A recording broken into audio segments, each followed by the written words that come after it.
There she is.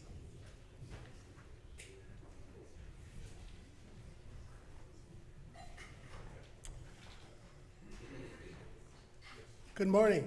Good morning. So loud, huh? Good morning.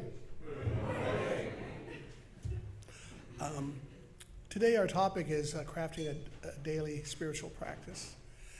And I want to share some introductory remarks on that subject before we hear from our Reverend.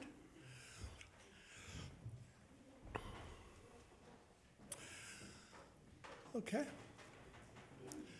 Now, we all want to feel centered, emotionally and physically centered in body and mind.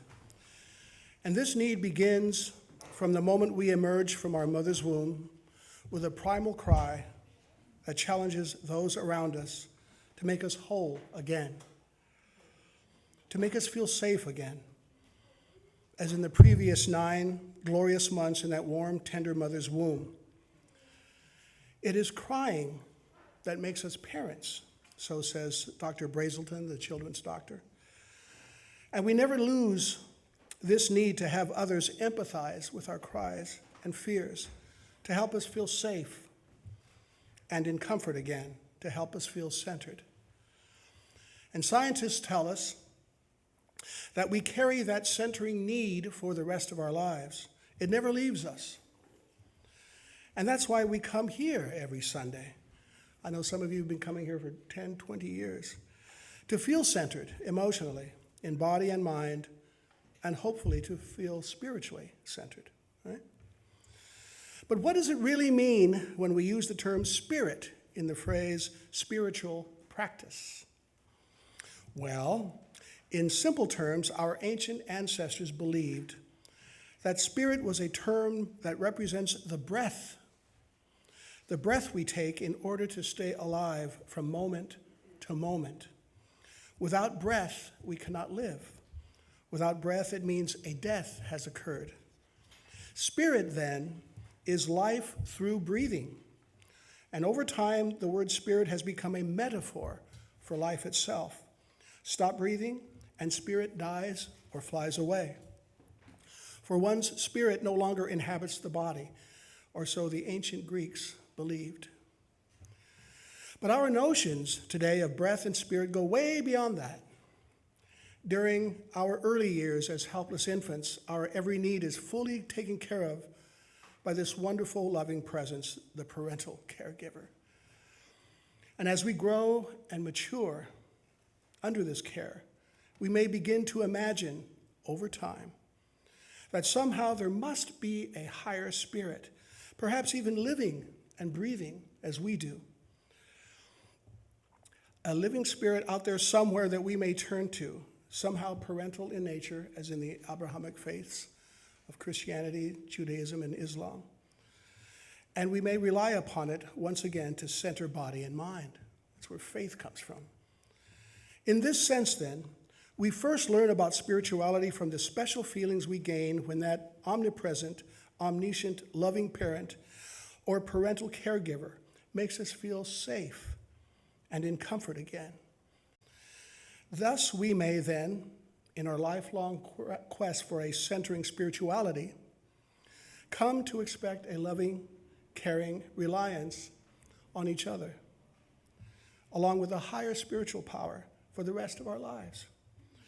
To us, then, by loving and caring for one another here in this space, here in this sanctuary,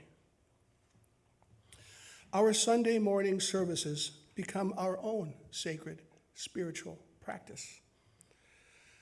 For the principle of loving one another is the doctrine of this church. And we come here each Sunday morning expecting to find balance, safety, and spiritual comfort in the welcoming company of one another. And so may each of us now, as one and together, find it here today. Come, let us worship together.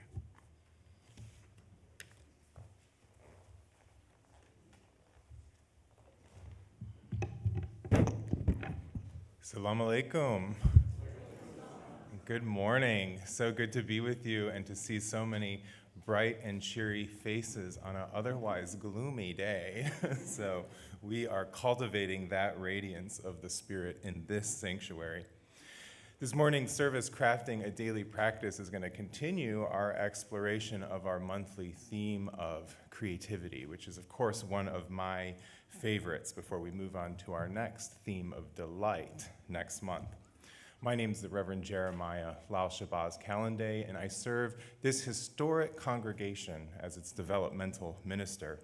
We're joined this morning by our worship associate, Johnny Canales, our music director, Sonder Choi, many of our choir section leaders, as well as our whole choir is here this morning, which is also always a great blessing for us. So thank you for all being with us. Chloe and Javon and, Keon's here. David here as well. Oh, yes, okay. I didn't see everybody. So glad. We are delighted to be joining all of you. If this is your first time joining us, or if you're still new to our congregation, we hope you'll take some time after the service to join us for our coffee hour and stop by the visitor table in the courtyard where you can learn more about our congregation and get connected to our membership team if you have any questions. We're also gathering this Memorial Day weekend, conscious of the many who have served in the armed forces of this nation and made the ultimate sacrifice of their lives. We remember them, and we continue to work to bring healing to those who have known such profound loss and such profound grief, and to continue to make peace in our world. We light our flaming chalice with "Let the Chalice Connect Us" by Catherine Callahan.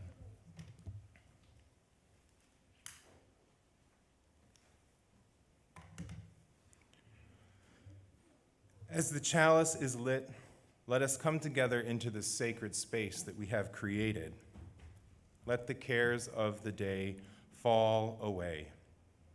And know that here is a place for quiet reflection, for a pause in our lives, for breathing into our truest selves. Let what is said and felt here add richness to the dimensions of our lives and spiritual practices. We are strong together in community.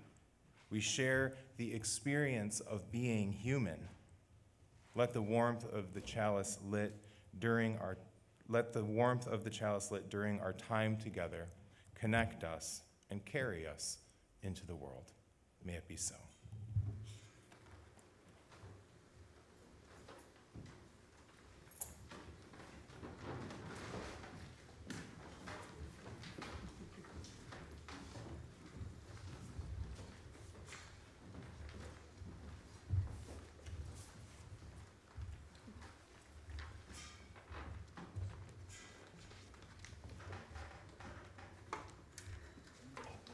Our music for the morning is Sweet Radiant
Welcome to the Unitarian Universalist Community Church of Santa Monica.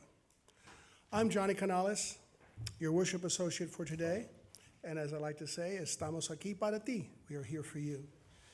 We have many ways to get involved with our important work of working towards justice, creating community, and often just having fun together.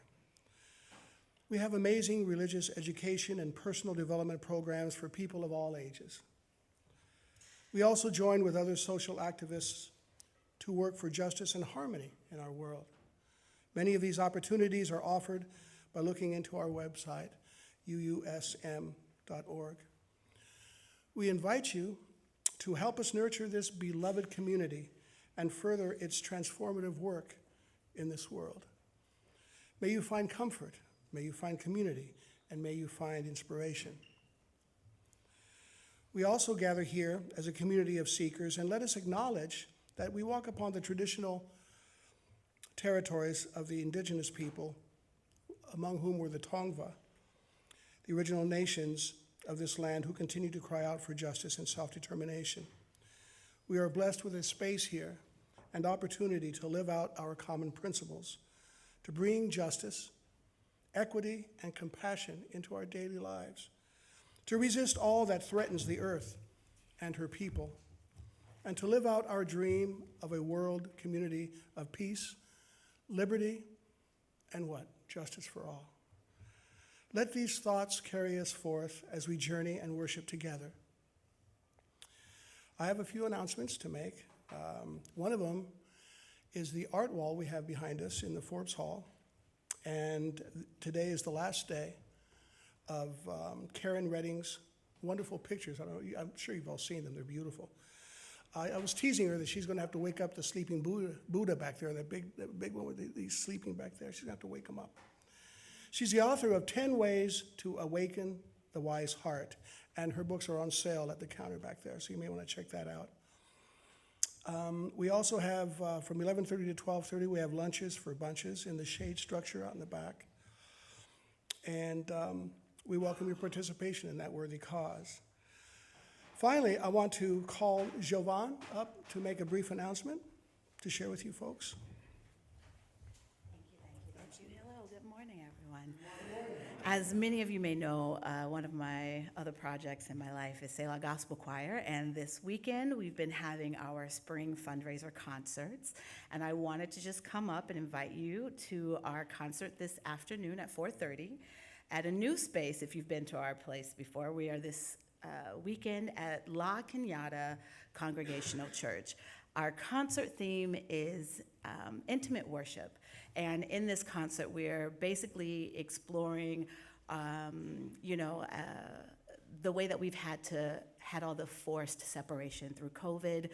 So we are exploring intimacy in our worship, in our spaces, and what that can look like for different people, So it's a beautiful concert. And so if you're available, we are doing that today at 4:30. So you're invited. Please come if you can. Thank you. Please rise in body or spirit for our opening hymn and remain standing for our covenant recited together. All rise.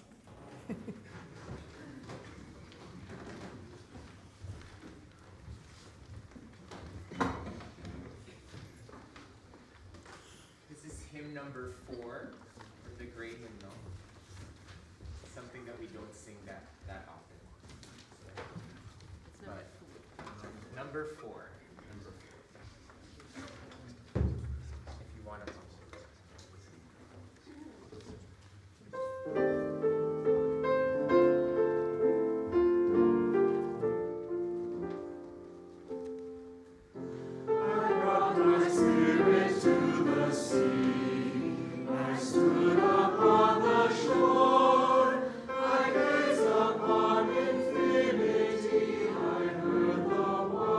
Waters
Let's recite our covenant together.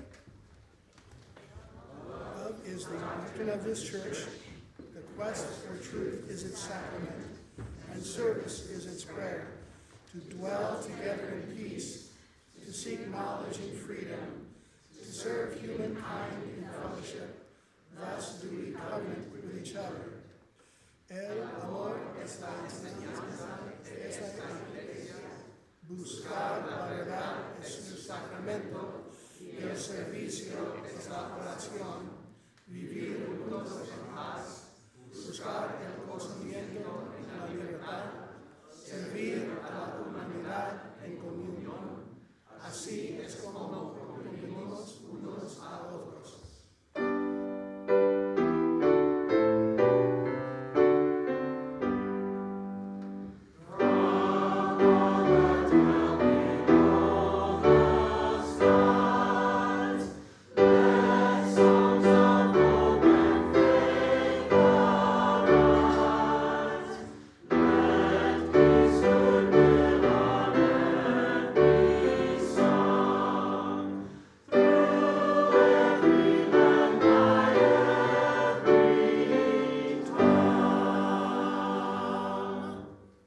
Seated.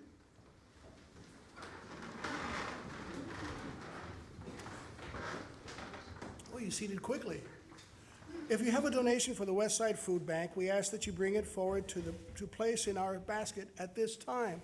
Come one, come all. We have been partners in collecting food for the Westside Food Bank for many, many, many, many years. If you would like to donate food, please bring items that they use in large quantities. Our service to the world can be embodied right here on each Sunday.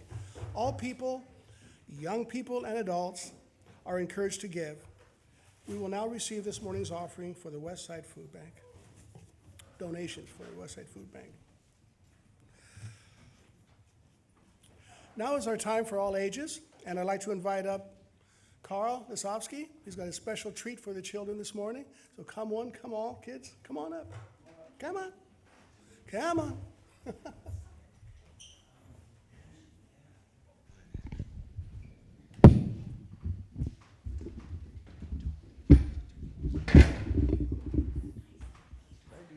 Sorry.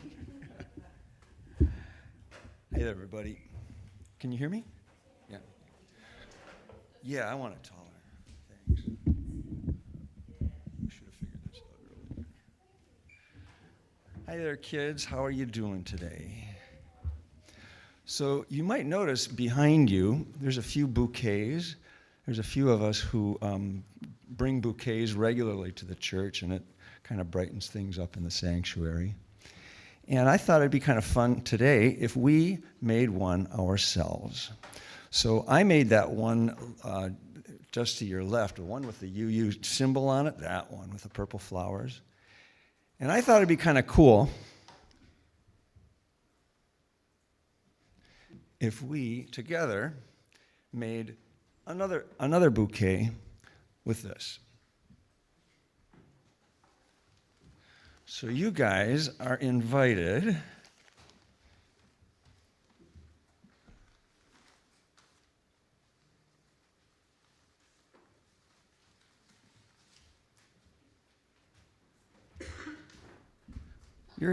to reach in and take one of the vegetable parts, I guess, the plant parts, and we will craft a bouquet out of all of these things. And I think I should have this lower, actually. So, I'm just going to take it. All right. All right, kids. So, come on down and find something that appeals to you. And let's just, little by little.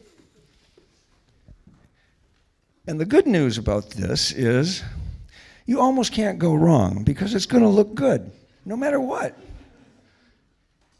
You can see that some of these things are flowers, some are fronds or leaves, and And they're all different. You notice how they have different shapes and different textures. Some are leafy, some are green, some are brown. Purple is a big color this time of year, and so you'll see a lot of that. Don't be shy. And then if you see something that doesn't look quite right, you can change it. Whoops. Try again, because it didn't go in. All right, there we go.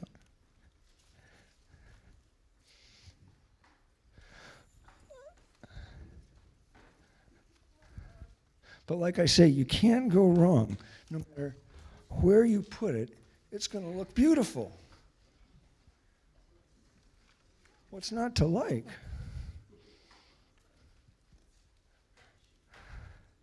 So together we have built a very nice bouquet. We have crafted it, in fact, as Reverend Jeremiah was saying earlier. And who would like to pick this up and show it to the congregation? Yeah? Okay.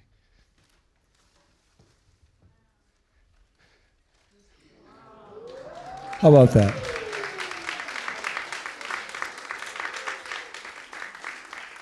Let's put it right next to the other one.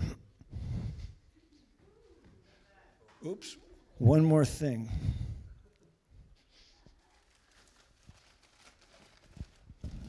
How about our kids, huh? I think they're going to sing us out to the courtyard.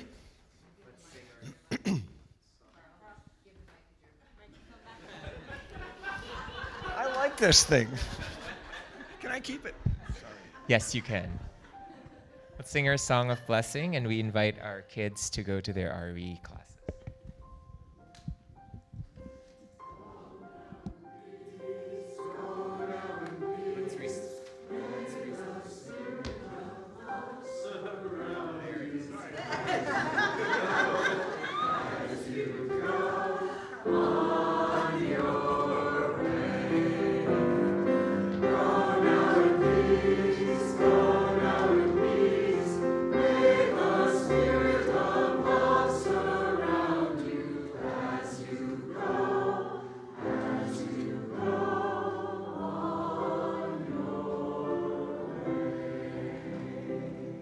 Hey, good pitch memory.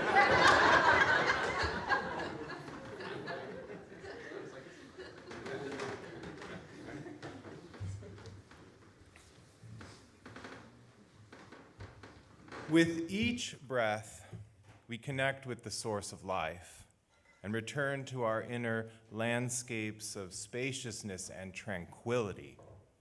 With each breath, we return to centeredness and cast off whatever stresses, negativities, and sorrows may have come to visit us. We remember that our beings are deeper than any momentary afflictions, and that these too shall pass, and that a peace that surpasses all understanding will remain. This is a peace that we can find and dwell in each moment, and our breathing can remind us of this truth. We need only to slow down and be attentive to the serenity that pervades so much of our lives, and that is always there as the backdrop to the troubles and the noise of the world. Breathe deep into that peace and dwell, recollecting yourself, finding center, remembering your wholeness. We have a few joys and sorrows to share with the community this morning. Wendy Gladstone has been honored as Citizen of the Year by the town of Chatsworth for her many environmental endeavors and services to the community. Congratulations, Wendy.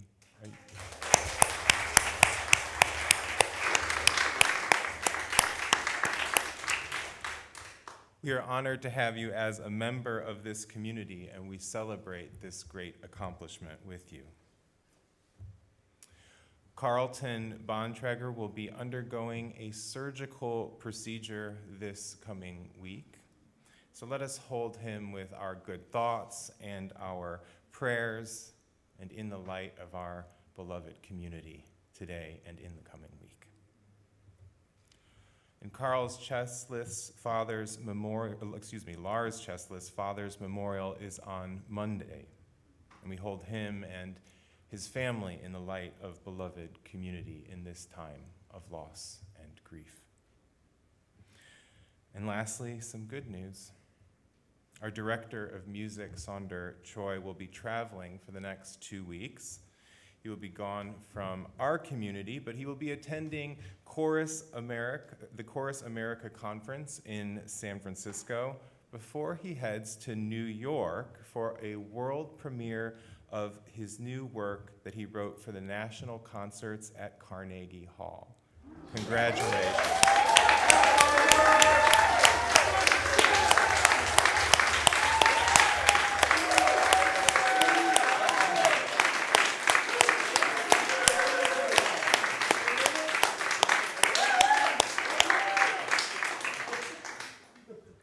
We wish you safe travels and celebrate this great accomplishment with you.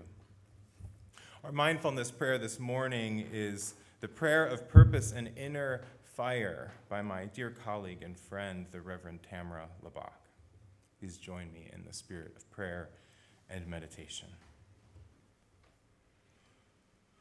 Holy One, you who dwells within and among us, let us remember the blessings of purpose that we have received throughout our lives. When the fire of our soul burned brightly, those moments of clarity when our direction felt in line with a greater purpose, when the doors of opportunity were easy to see and even easier to open. Those moments of clarity when even strangers felt like family. We ask this day to have that clarity of spirit come forth into our lives against and with the power of a mighty wind, opening the horizons of our hearts and minds to that inner fire which burns inside us all.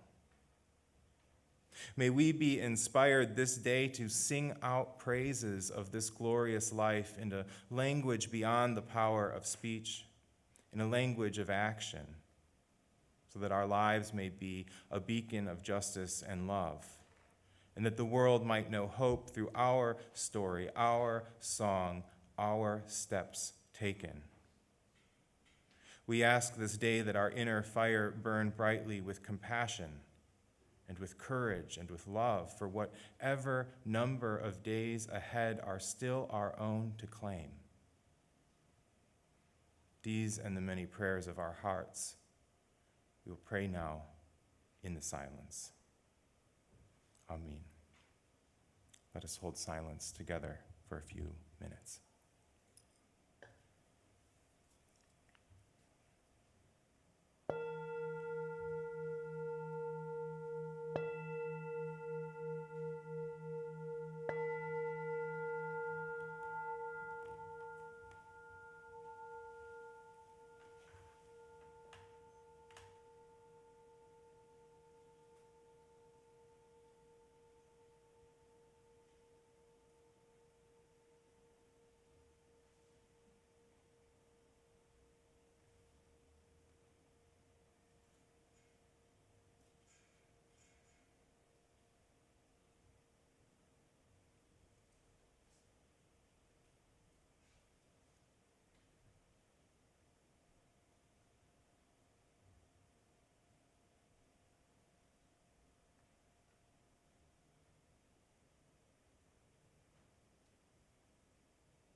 We gathered at the twilight hour as the sun was setting on Friday evening to welcome the Sabbath Queen and celebrate the Jewish holiday of Shavuot with our neighbors at the Santa Monica Synagogue.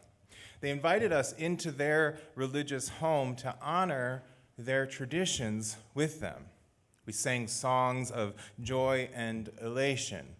We prayed for those in need of healing and the recently deceased.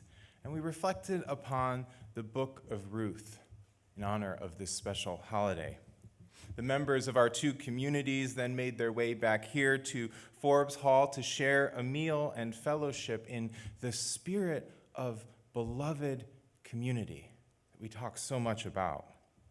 We noted that it's been years since either of our communities had joined with others beyond the walls of their sanctuaries like this. You could tell that everyone was hungry, not just for the delicious vegetarian meal and that decadent cheesecake that followed, but for a sense of community that reminds us of our common humanity, that reminds us that we are our siblings' keepers, and that reminds us that we are to love our neighbors as we love ourselves.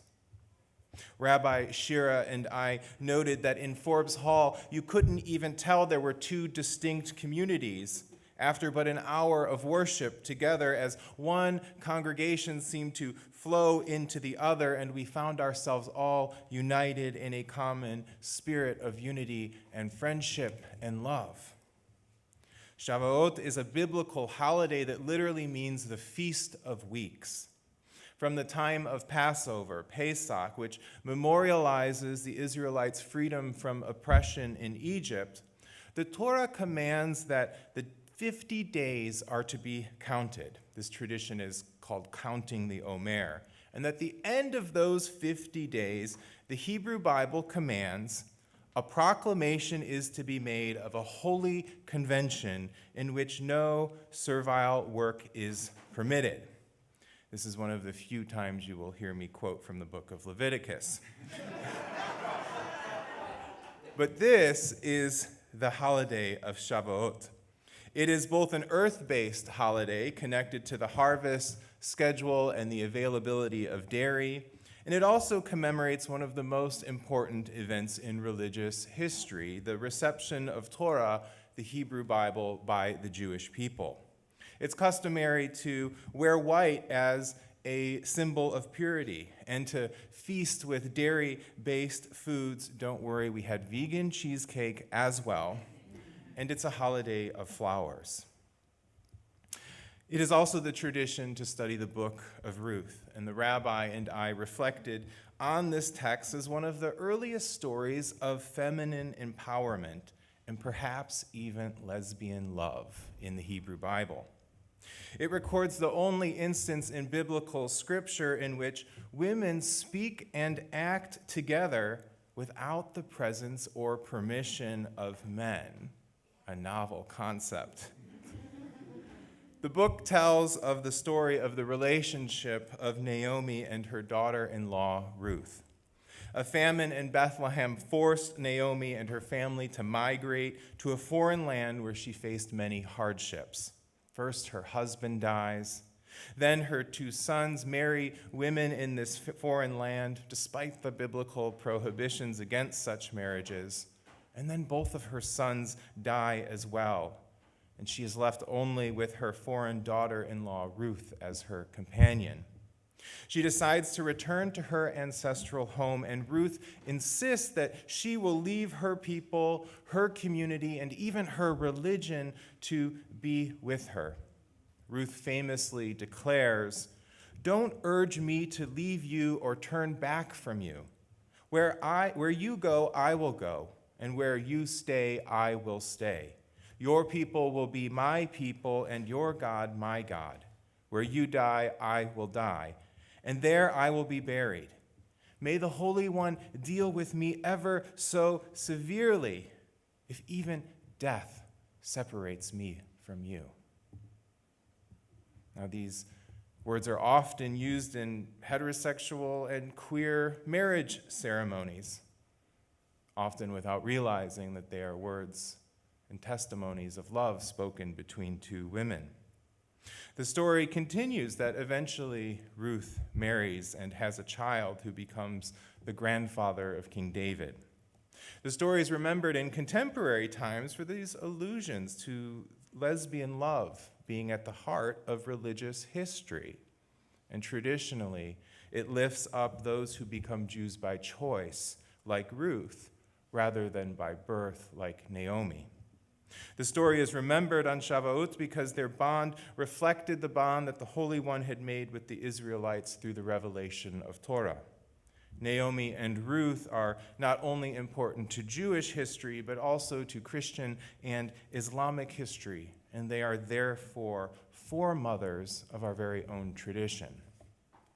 Today is also another important holiday in the Christian tradition, which has roots in this ancient Jewish holiday. Any guess what Christian holiday it is today? No guesses, okay. Well, we're going to learn. It's Pentecost. So this is a holiday that's never gotten much attention in our tradition, but I've always found it deeply meaningful. The first Pentecost occurred when the early followers of the prophet from Galilee, peace be upon him, were gathered for the celebration of Shavuot following his crucifixion and resurrection. The Christian scriptures describe the event like this. When the day of Pentecost came, they were all together in one place.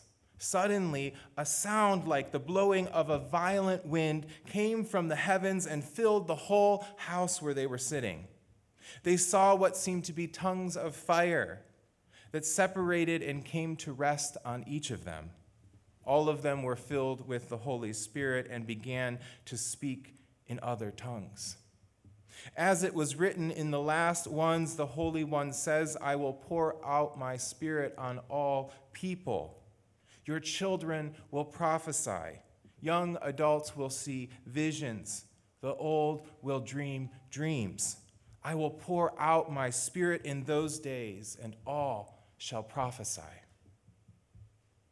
So whereas Shavuot memorializes the giving of Torah in the Jewish tradition, Pentecost remembers the Spirit that was poured out upon the gathered community as a great wind.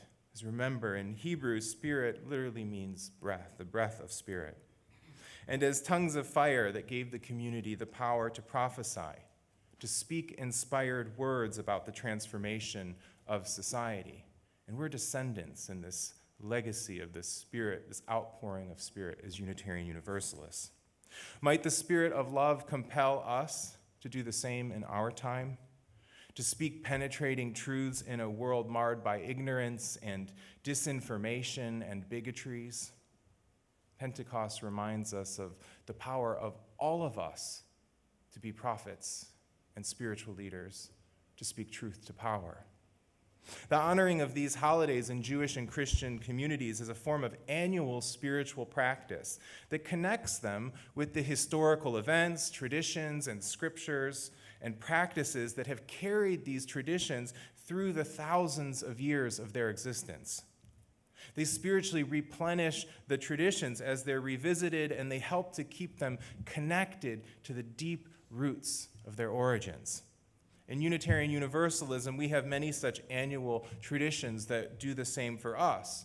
From the celebrations of the major holidays, unlike Pentecost, of our religious tradition, like Christmas and Easter, to more contemporary celebrations like our annual water communion to inaugurate our new church year, or our Earth Day service, or our flower communion services.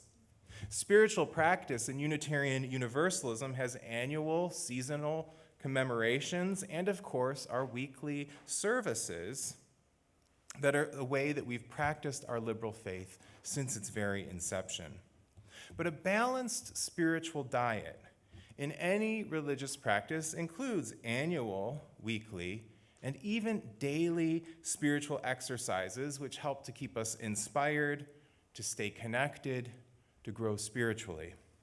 Whereas our annual and weekly exercises are practices of the community, with roots deep in our tradition and our histories, our personal practices are more easily tailored to meet our personal religious dispositions and preferences. The personalization of religious practice and daily routines is supported by our UU principles, which affirm a free and responsible search for truth and meaning and encouragement to spiritual growth in our communities. Now, this is a significant departure from more traditional religions, which limit what spiritual exercises are allowed. So we should take advantage of this freedom of our liberal tradition. So why would one bother with a daily spiritual practice? And how does one actually go about crafting such a practice? I'd begin by defining spiritual as synonymous with holistic, that which takes into account our wholeness, all of the dimensions of our beings, from the physical and the mental and the emotional to the numinous, the sublime, and the transcendental. A practice is something that we do, actions we take that keep us connected to our wholeness, to all of those dimensions of our being. In the Hindu tradition, which perhaps counts the greatest number of spiritual exercises of any religious tradition, emphasis is placed on two core aspects of any effective spiritual practice: sankalpa and abhyasa. Sankalpa simply means intention or aspiration. One has to know why they are engaging with a particular spiritual exercise. Religion has a tendency to become mechanical, and knowing one's sankalpa, one's intention for engaging in a practice, is fundamental for keeping one from just going with the motions. So getting clear about one's motivation is the first step in crafting a daily spiritual practice. Are you doing this because your life has become too hectic and you need a greater peace of mind? Are you motivated to more completely embody love and compassion in your life? Will the practice help you to live from a more enlightened space? Is the practice to draw closer to the divine, to experience God in your daily life? Now, the second core aspect of any effective practice is abhyasa, or a commitment to consistency of practice. You may be very clear about why you want to engage with a particular practice. You know meditating for 20 minutes every morning will improve your entire day.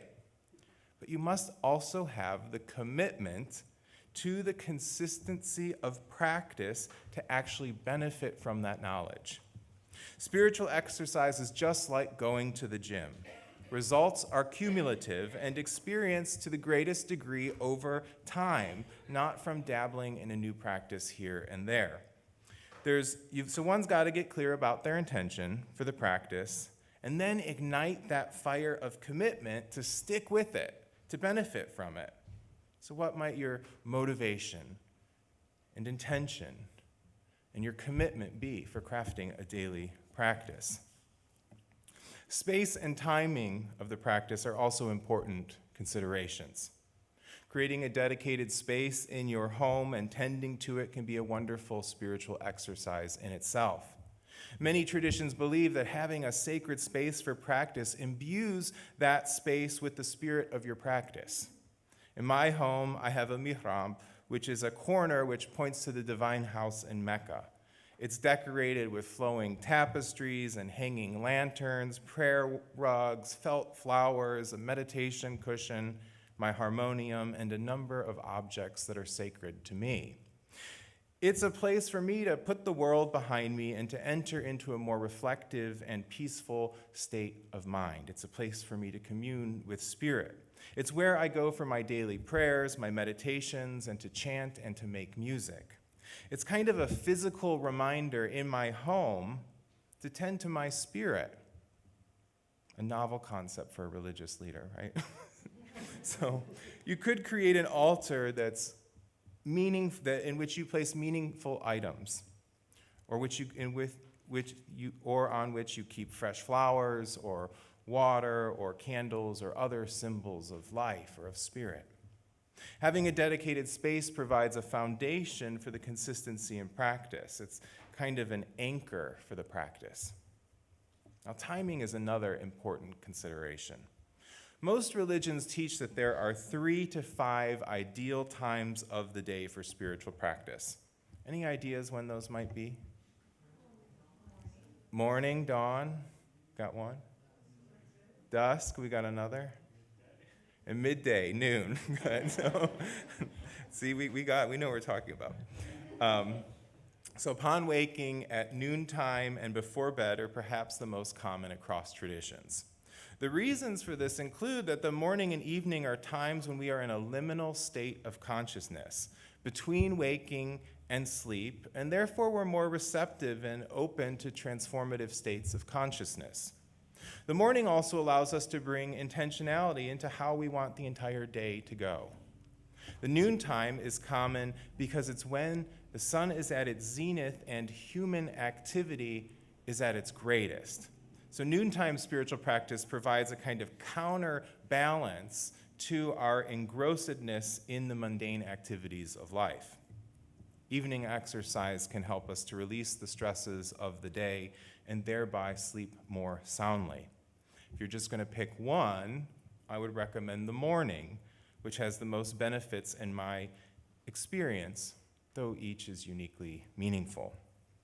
There are any number of daily practices you might consider adopting: lighting a chalice, silent meditation, yoga, prayer, tai chi, mindfulness walks, journaling, praying with a rosary or a mala or prayer beads, chanting, communing with a deity, making an offering of incense, counting blessings and offering gratitude, making art or music, reading a sacred text or just a good book, connecting with the natural world, witnessing the sunrise or the moon and the stars of the night sky.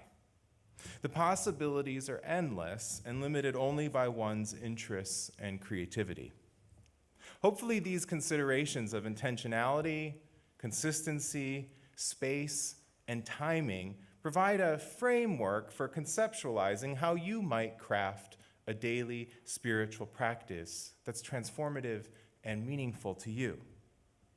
May that spirit of Pentecost sweep away anything that constricts our beings, and may we open ourselves and kindle that fire of inspiration within to deepen our spiritual lives with daily spiritual practice. May it be so. Amen, and blessed be.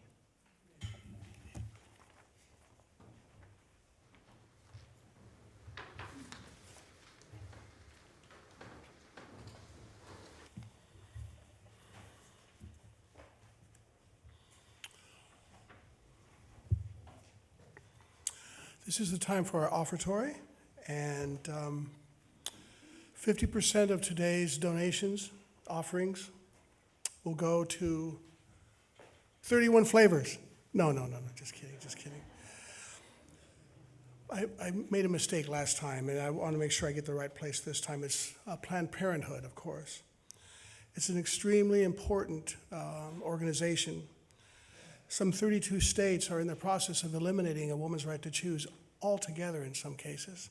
So it's very important that we support them in their quest that really benefits all of us. In 1916, the idea of Planned Parenthood began at the first birth control clinic in Brownsville, Brooklyn. And today, Planned Parenthood affiliates operate more than 600 health centers across the United States. They are the leading provider and advocate of high-quality, affordable health care for women, men, and young people. Planned Parenthood is also the nation's largest provider of sex education. Please give generously. There are many ways to give through our website at UUSM.org by clicking the Make a Donation button, or you can scan with your phone the QR code on your screen. And you can also just do it the old-fashioned way. You can make out a check. We still know what those are. or cash, like today. Okay? Thank you very much for your generous contribution. It's very much appreciated.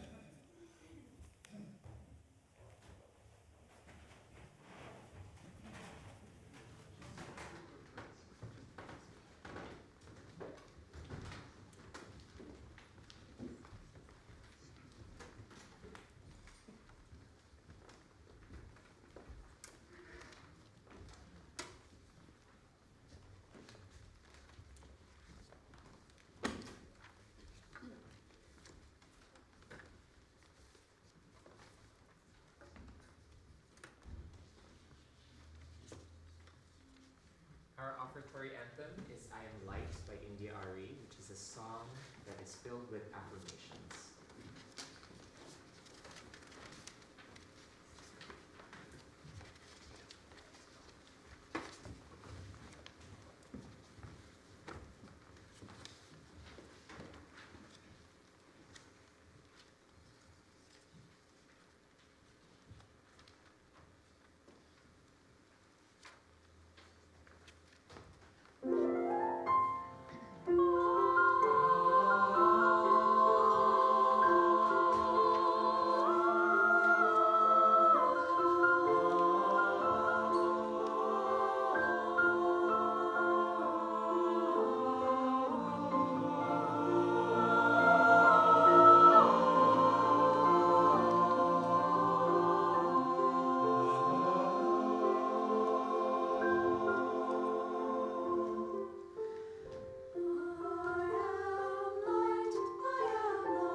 10:08, when our heart is in a holy place.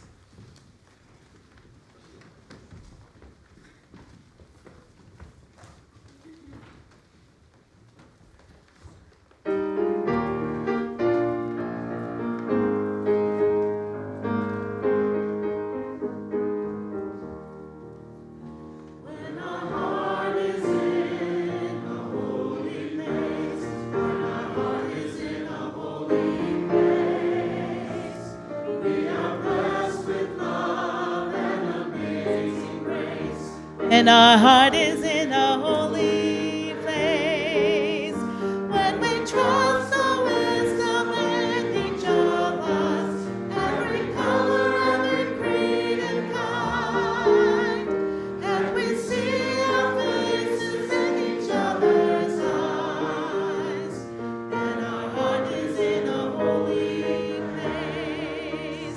When our heart is in a holy place, when our heart is in a holy place, we are blessed with love and amazing grace. When our heart is in a holy place, when we tell our stories from deep inside, and we listen with a loving mind, and we hear our voices in each other's words, then our heart is in a holy place. When our heart is in a holy place, when our heart is in a holy place, we are blessed with love and amazing grace.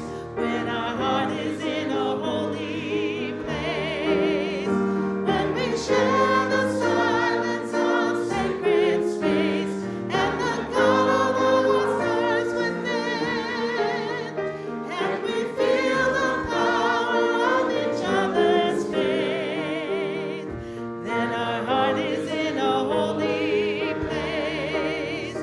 When our heart is in a holy place, when our heart is in a holy place, we are blessed with love and amazing grace.